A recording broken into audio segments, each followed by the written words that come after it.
સુરતના જીમ જેહાદ પર કાજલ હિન્દુસ્તાનીએ નિવેદન આપ્યું। સુરતમાં મોટાભાગના જીમ ટ્રેનર વિધર્મી હોવાનો તેમણે દાવો કર્યો। બહેન દીકરીઓ સાથે અયોગ્ય કૃત્ય બંધ કરવા ચેતવણી આપી। હિન્દુ પરિવારોને દીકરીના જીમ ટ્રેનરની તપાસ કરવા અપીલ કરી। મહિલાઓ માટે લેડી ટ્રેનર રાખવાનો પણ કાજલ હિન્દુસ્તાનીએ આગ્રહ કર્યો છે। સુરત પોલીસની કામગીરીને કાજલ હિન્દુસ્તાનીએ બિરદાવી। સરકાર કે પોલીસ દરેક જગ્યાએ ન પહોંચી શકે, હિન્દુ સમાજના પુરુષોને જાગૃત થઈ ધ્યાન આપવા અપીલ કરી।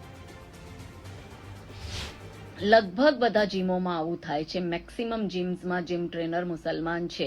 સુરત પોલીસની બહુ સારી એક કામગીરી મારે આપ સમક્ષ રાખવી છે કે સુરત પોલીસે એક ઇનિશિયેટિવ લીધું થોડાક સમય પહેલા ને દરેક જીમના ટ્રેનરોને બોલાવીને પર્સનલી વાત કરીને કીધું હતું કે તમે હિન્દુ બહેનો દીકરીઓ સાથે આવા પ્રકારના કૃત્ય કરવાના બંધ કરી દો।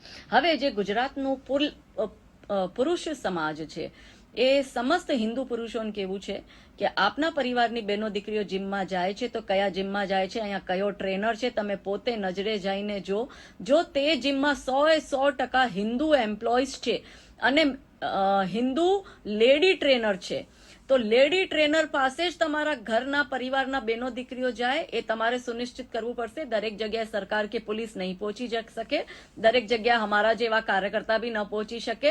તમારી પણ થોડીક જવાબદારી બને કેમ કે માણસ તમારા ઘરનું છે એટલે થોડાક સાવચેત થઈ જાઓ।